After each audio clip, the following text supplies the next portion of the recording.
Okay, and we are live again. So good morning, everyone.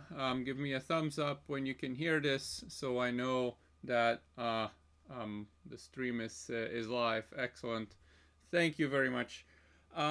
Okay, so what are we going to do today? We're going to talk about a little bit more about centripetal force, which is the thing we started talking about on um, on Friday.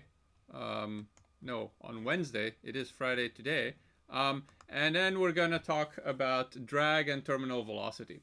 So there will be a little bit of calculus involved in our treatment of drag and terminal velocity, but I hope you'll bear with me on solving a differential equation there. So just a reminder, centripetal force, that is the net force that causes centripetal acceleration. The centripetal acceleration, which is necessary. Oops, let me mute myself here on my other computer. The centripetal acceleration that is necessary to describe the circular motion. So if you're going in a circle like in these figures, there is going to have to be an acceleration, a centripetal acceleration that points towards the center of the motion. And so some force, some net force has to provide that. That net force is the centripetal force. That doesn't mean that there is a specific type of force that causes this. This could be a net force that comes from a number of different sources. For example, it could come from the friction of the tires on the road. Let's see, I don't have the one on the flat road here, but we did the one on the flat road on a car on level ground, where we had the friction from the road on the tires that was providing the centripetal force. It could be, as in this picture, the centripetal force could be the horizontal component of the normal force. Or if I take a piece of string and tie a weight to it, and I just swing that piece of string around over my head, and I make the weight go in circles, then the centripetal force will be provided by the tension in the string.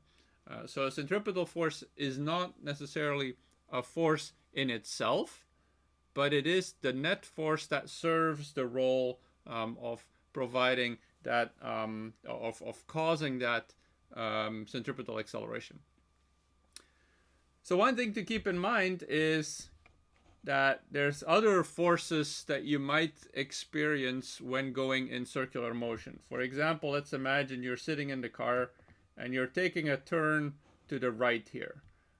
If you are taking a turn to the right, you might, since I imagine many of you have experienced this, you might experience something that feels like a force pushing you to the left in the car. That is not the centripetal force. That actually is not a force that points.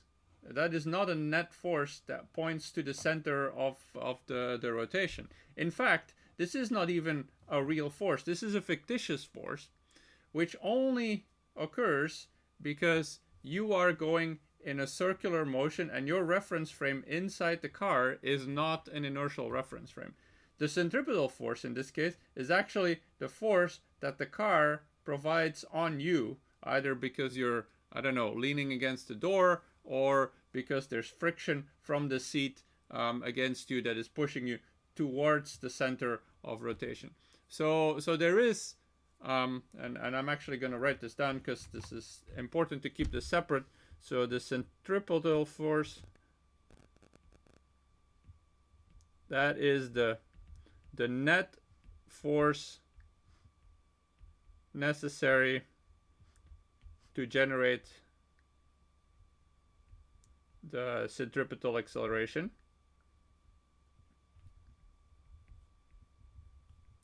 So in this case, this will have to point to the center of rotation.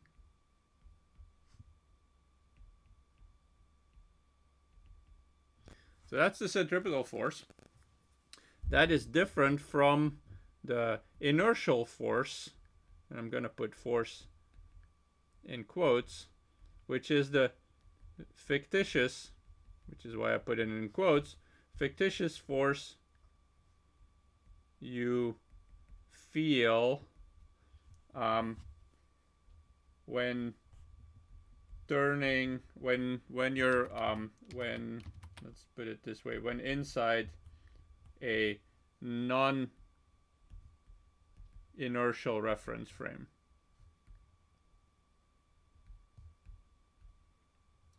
And that inertial force, really what it is the force that indicates that you actually want to keep going in a straight line at constant velocity instead of actually turning. So if you're thinking, you know, if you're in the car, let's say you're sitting here, you want to go this way, but you're going that way in a rotation, then it seems as though something is trying to push you that way, and that's this inertial force. So it's the force from so it's the force that makes it seem like you want to keep going straight. So really, this is all just Newton's first law. The inertial force is due to Newton's first law. So the law that says that you want to keep going in a straight line, the law that says you don't want to change your velocity, and in other words, you don't want to change your direction of velocity. The centripetal force, again, in the car is the force that is pointing towards the center and it is pushing on you, either because you're leaning against the door or because you're because there's friction from the car on you, right?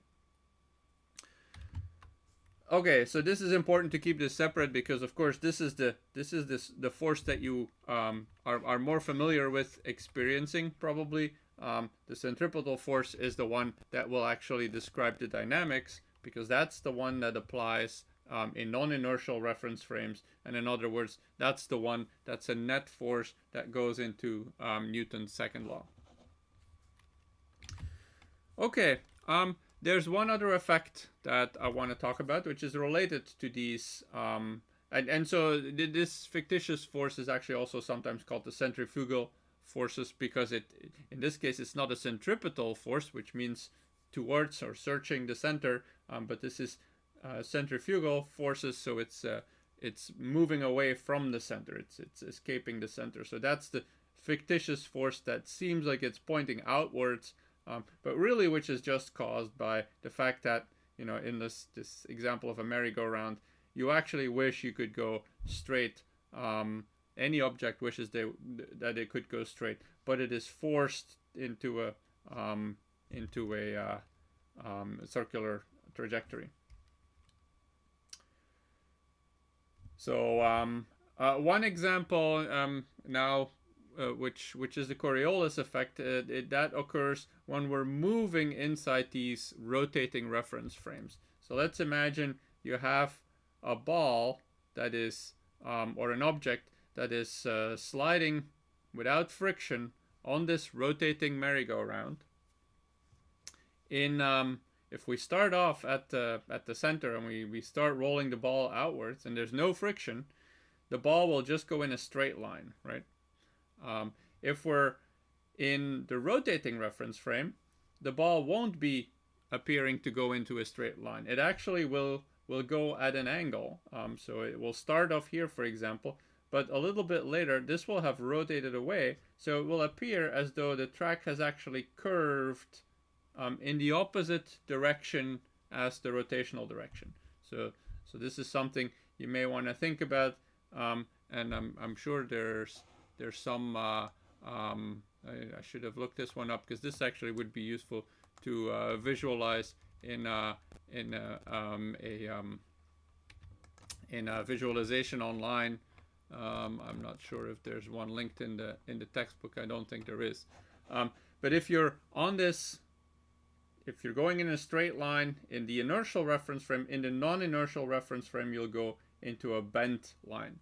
And so if you're in this non-inertial reference frame, if you're on this rotating merry-go-round and you don't know anything about the world around you, and you think that you are in an inertial reference frame where Newton's laws are valid, then you might think, well, this ball is starting to bend. the trajectory of this ball is bending, so there must be a force that is applying, and the force must apply in the opposite direction as the direction of motion. When I'm going from a smaller radius to a larger radius, I'm going to have a force that applies in the opposite direction of motion. That's the Coriolis effect. That is, when going from smaller r to larger r,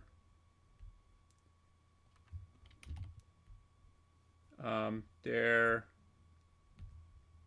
appears to be a fictitious force. This is again a fictitious force that is just caused by the rotation and the non-inertial reference frames. There appears to be a fictitious force that is pointing in the direction opposite to the rotation. So you have to imagine that you're in this non-inertial reference frame, and this is in the non-inertial reference frame, non-inertial rotating reference frame.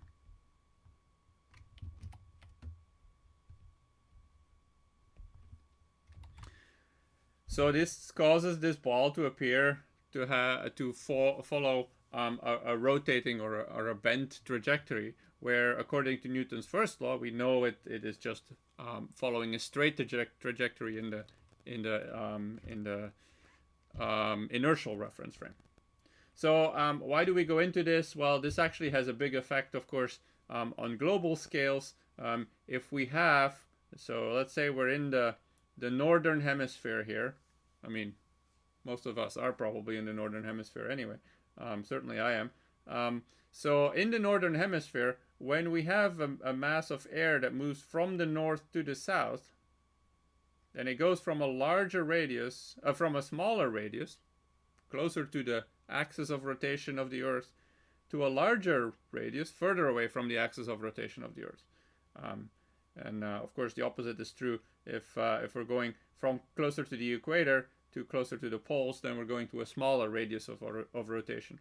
So if we're going from a smaller radius of rotation to a larger radius of rotation, we'll be in exactly the case that we were in here. The air mass that is moving wants to go in a straight line, and it is going in a straight line. It is going in a straight line in an inertial reference frame that isn't rotating along with the Earth. But to us, it will seem as though there's going to be a bend against the direction of rotation. And so in the case of the Earth, there's a bend against the direction of rotation, and the Earth is rotating in the direction to the right here. So the bend will be towards the west, in this case, in the northern hemisphere. If we're going from the equator to the North Pole, then the bend will be in the opposite direction, so it will be towards the east. And so what will happen is that we'll end up with these rotating motions, which are of course what causes the directionality in hurricanes, which are low pressure systems that rotate in that particular direction. The opposite is of course in high pressure systems, where the flow of the flow of the air is of course in the opposite direction. So this is an effect. This is a consequence of the Coriolis effect, which is really just the fact that we're in a non-inertial reference frame here on Earth, which is the fact that we're rotating and not in a fixed in an inertial reference frame. So we're not gonna calculate the magnitude of these Coriolis forces. I mean, they're not real forces, so it's hard to really, we don't want to spend too much time on the mathematics behind it. But you just should know why these forces are formed, where they're coming from, and why they're fictitious forces, what it means to be a fictitious force. Let's move on to the next topic, which is drag force. And I don't actually have an intro slide, it seems, so you're just going to have to look at this picture here. But we're probably going to focus on the whiteboard here to introduce the concept of drag. So drag is resistance from a fluid that an object is moving through. So it could be resistance from water when something is moving through water, think a ship, for example, or it could be the resistance to air, or the resistance from air when something is moving through air and falling through air. So we're gonna find the whiteboard here. So drag is the force from a fluid, and a fluid that just means gas or liquid, on an object, and this is going to be in a direction that opposes in a direction that opposes the motion, just like friction. So in that sense, it acts similar to friction, that opposes the direction of motion. So it's the force that tries to slow down the object. Similar to friction, but there's one difference. So we know that friction, in particular kinetic friction, is mu k times the normal force. So this is a constant magnitude. If we assume that if n is constant, then that force of friction is going to be constant. And for example, for an object moving on a horizontal plane, or even on an inclined plane, this is going to be a constant force.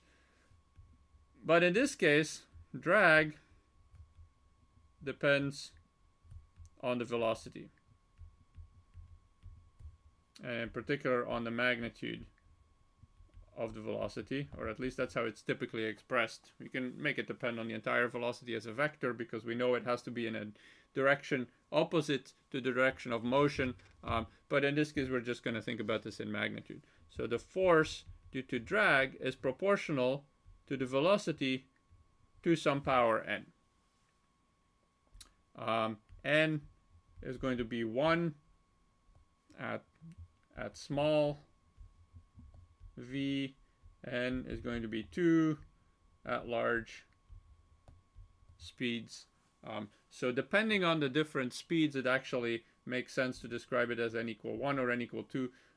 And so if you really want to be precise about it, although no one does this, we could think of this n as itself a function of the velocity. But of course, you know, anytime when you have an exponent that depends on your function, then your differential equations become entirely impossible. So we're not going to do that. We're just going to take away that dependence on the velocity again, and we're going to assume that we're in a regime where either this is valid or that is valid. We're actually going to start with thinking about this large velocity. So someone, Danny, is pointing out that wouldn't density have something to do with that? Yes, the density is going to be in here. There's this proportionality constant. So in fact, at large velocities, at large speeds, we can write the drag force as 1/2 the coefficient of drag, rho, which is the density, a, which is the cross-sectional area, times the velocity squared, the speed squared. CD, coefficient of drag, well, actually more commonly called drag coefficient. So that is the coefficient that depends on the shape. Rho is the density of the fluid. So that's mass of the fluid versus over the volume. You're familiar with density. but let me just remind you that that's that. And then the A is the cross-sectional area. So if something has a larger cross-sectional area, then the drag force will be larger. If something has a larger density, if you're going through a thicker fluid, a thicker medium, the drag force will be larger. If the drag coefficient is larger, if something is less aerodynamic, then the drag force will be larger. And of course, if the velocity increases, then the drag force will become larger. Just to give you a couple of values here, these are fairly standard values. CD is about 1/2 for a sphere. We're going to be talking about free fall, so maybe the concept of a spherical cow is not necessarily what we should be thinking about in that case. But if you have something that's falling that is a sphere, this coefficient of drag is going to be 1/2. If you have something that is entirely flat, a plate, this is about 1. So a sphere is more aerodynamic than a plate. And so because the sphere, for the same cross-sectional area, the sphere is of course going to experience less drag, and that will have effects on its behavior. So now we have two forces on an object that is falling in atmosphere, right? And one example would be for example a skydiver. So if we have a skydiver, the skydiver is experiencing, so it's in free fall, except of course it's not quite free fall anymore because there's drag. The free in free fall refers to the fact that there's no other forces operating on the skydiver. So the skydiver will experience the weight and will of course have a velocity that is going in the downward direction. So the drag will have to point in the opposite direction and will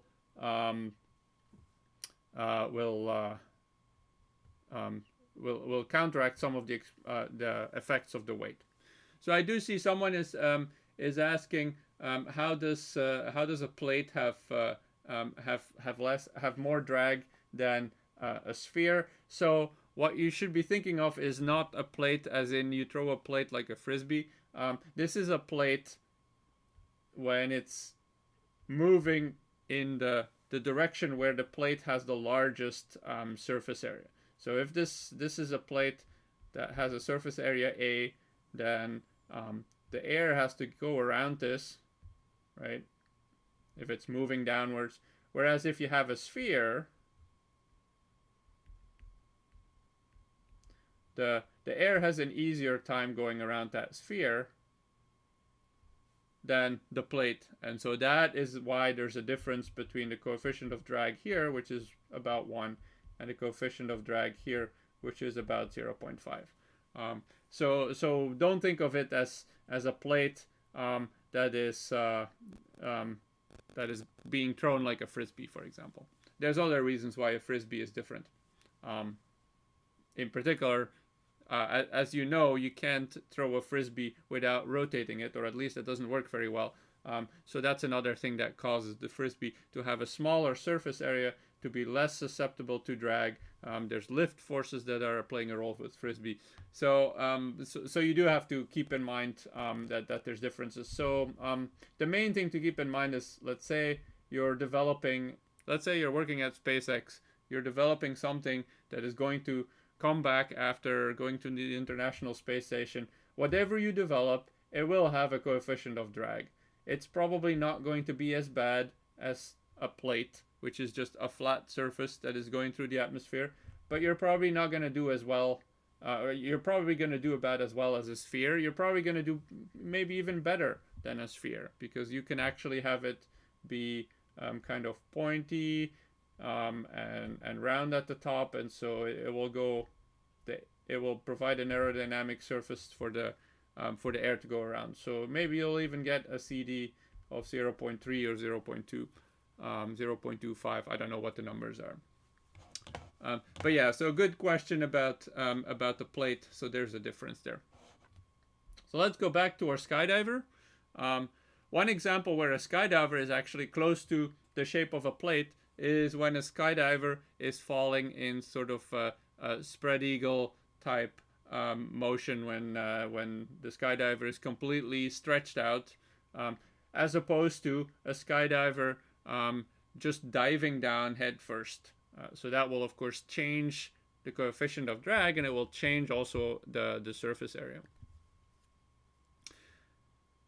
So if we think about the skydiver first without drag, then as a function of time, the velocity of the skydiver will increase, right? Let's say at time t0, the skydiver has a velocity of 0.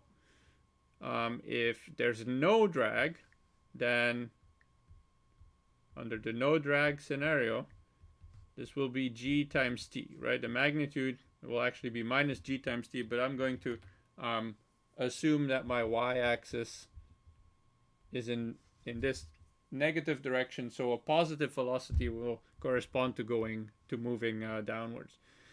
So if the velocity under no drag is linear with respect to the time, it will look like this, right? So that's going to be the velocity that increases as time progresses in the case of free fall. Now what happens as the velocity increases, the drag increases even more because it goes like the square. It goes like the square of the velocity. So at some point, the drag will become as large as the weight in magnitude, and there will be no acceleration, which means that at that point, the velocity will remain constant. The acceleration is 0. Of course, that point we never really reach that. That point will be an asymptote. And so what will happen is we'll accelerate, and we'll get closer and closer to this this terminal velocity, which is the value, the maximum velocity that we can reach in the presence of drag. Now, what's the terminal velocity? The terminal velocity will be reached when the acceleration is equal to 0. So m times a is equal to 0, and that is equal to the weight minus the force of drag. So we'll get this when the weight is equal to the drag, or when 1/2 CD rho a v t squared is equal to mass times acceleration, or vt is equal to 2 mg over cd rho a with a square root. That is the terminal velocity right here that we reach after, in some sense, after an infinitely long time, right? And you'll see that this terminal velocity depends on a couple of things. It depends on the mass, but it also depends on the density. And actually, if you think that density is mass over volume, well, actually, this density is not the same mass. That's the mass of the fluid. So it's not the same mass, so it doesn't drop out.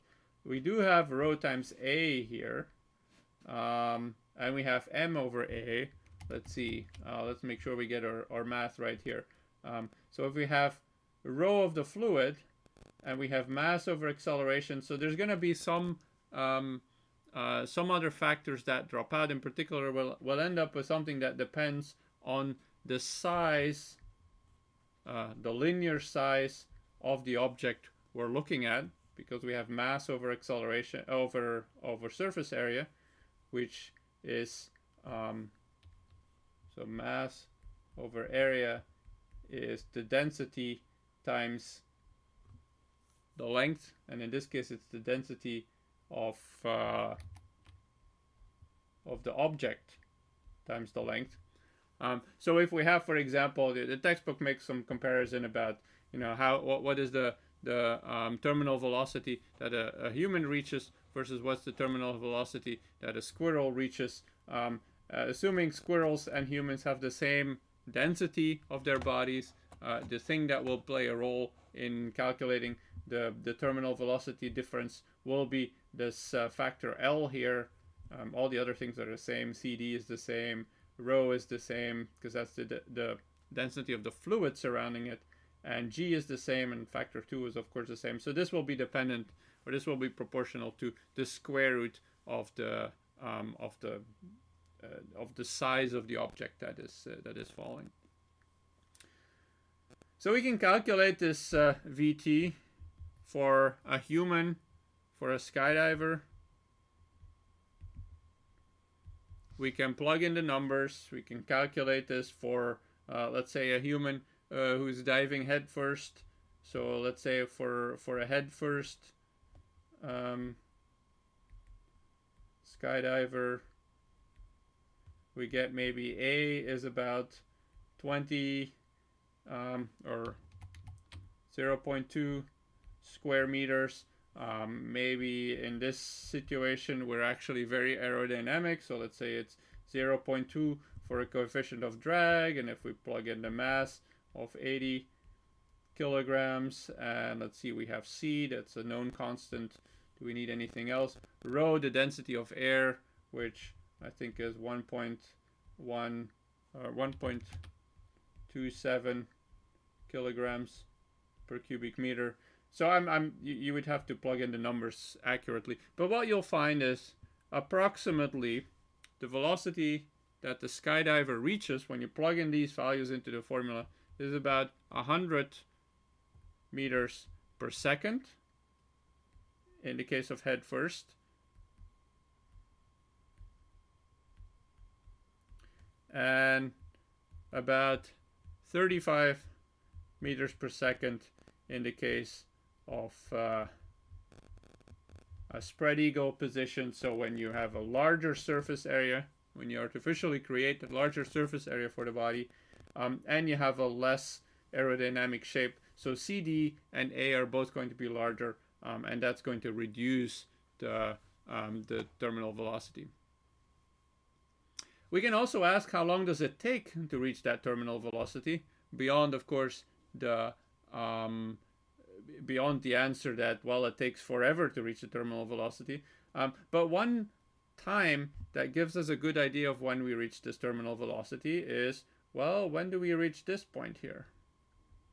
What is the time that we would have reached terminal velocity if there hadn't been drag? Right? So let's call this the characteristic time for reaching terminal velocity.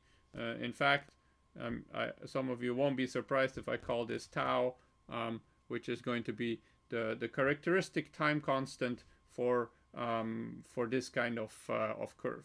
So what is that going to be? Well, if our velocity without drag is g times t, and I want this to be the terminal velocity, then from that I'll find that my value for tau is the terminal velocity over g, right? So now we're using the free fall formula to find the time when in free fall we would have reached the value for the terminal velocity. We're just using that here to get sort of an idea of how long does it take to reach that terminal velocity, or to reach probably, let's say this will be 90% of the terminal velocity. It's actually going to be, yeah, so it's not going to be exactly 90%. It's going to be 1 minus e to the minus 1, but it will be close to 1 it will be close to the terminal velocity. It is to get an idea of the time scales that we're talking about. Does it take 5 minutes for a skydiver to reach terminal velocity? Does it take much longer? Does it take shorter than that? So let's look now at what this value tau is. So if we have 100 meters per second and we divide that by 10 meters per second squared, That's g. So then we'll find that this is about 10 seconds. So after a skydiver jumps out of the plane, even though they're falling for I guess about 2 minutes or so, they're going to be essentially almost immediately reach terminal velocity. After 10 seconds, they're already reaching. They've already reached, or they're essentially close to terminal velocity. So this is going to be about 10 seconds in the case of a skydiver. So it only takes 10 seconds to accelerate from here all the way to almost all of the terminal velocity, and then they keep kind of accelerating more and a little bit more, but less and less as they reach closer and closer to this terminal velocity. Okay. So remember that we started here from a terminal velocity, that we started here from a drag force at high velocities. So all this was with a terminal velocity, with a drag force. I'm not writing the right things here. With a drag force that was proportional to the power, to the second power of the velocity. Now there's also drag forces at lower velocities.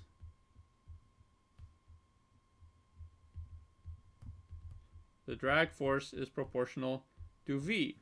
And in this case, we often write this as the drag is F is minus B times V, where now we actually can think of this as a vector. The only reason why we didn't write the first, the square formula with a vector is because adding the vector nature requires that we do more than just putting a minus sign there, because we'll end up with the v squared. So we have to essentially turn it into a third power and then divide out the magnitude, and it just becomes ugly. But in the case of the lower velocity, we can write this as a vector.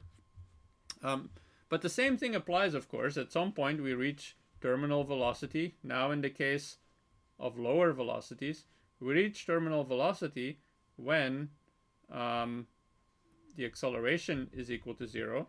So when mass times acceleration, which is 0, is Fd minus the weight, or when Fd, which is minus b times v, is equal to the weight.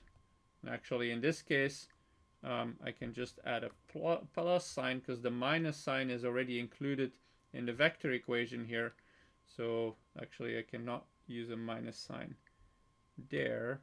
I have to use the magnitude of the vectors. And so we'll end up with a magnitude here, so we don't have that minus sign.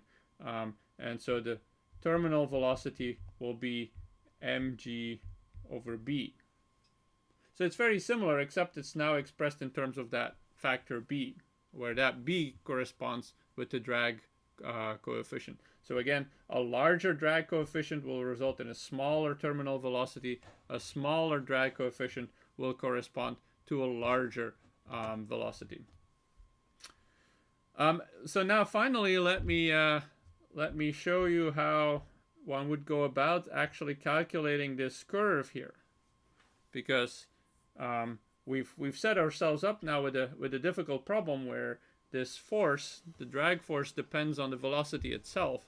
So if we wanted to write Newton's second law, we would have to write something like the mass times the acceleration, which is dv dt, which is now equal to the weight minus the drag, so minus Fd. So that's going to be mg minus b times v. But in this case, v is a function of time, dv dt is a function of time. So we end up what is called a differential equation, with what is called a differential equation. M dv dt as a function of the time plus b times vt, which is also a function of the time, is equal to mg. And so now the question is, of course, solve this for v as a function of time, and that's of course a calculus problem, and it is of course one that frequently appears in physics as well, and in fact it appears so frequently. I am actually going to give you the solution, and you can actually verify that this is the solution. So v is equal to the terminal velocity 1 minus e to the minus t over tau, where we've introduced this tau before as the time, where we've introduced the terminal velocity before, and of course the tau here will be different than the exact expression, but tau will be v t over g. So someone's asking, what's the character besides the v? There's a lot of characters besides the v, but probably this time dependence is what you're talking about. So dv dt as a function of time, and here b times vt, where we have b as our drag coefficient. So this functional form, and let me make sure it's clear that this is a function, this is dependent on the time. This is a very characteristic shape for anything that reaches an asymptote. That's where we're going to see exponentials appear, which decay to 0 after a long time. So this is giving us the shape that we already drew earlier, where we slowly reach the asymptotic value of the terminal velocity. So we're not going to go through calculating or solving these differential equations right now, but this is the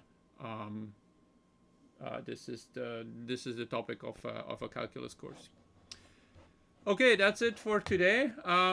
We are not having class, of course, on Monday. Happy Thanksgiving to those of you who are celebrating, and we will talk again on Wednesday.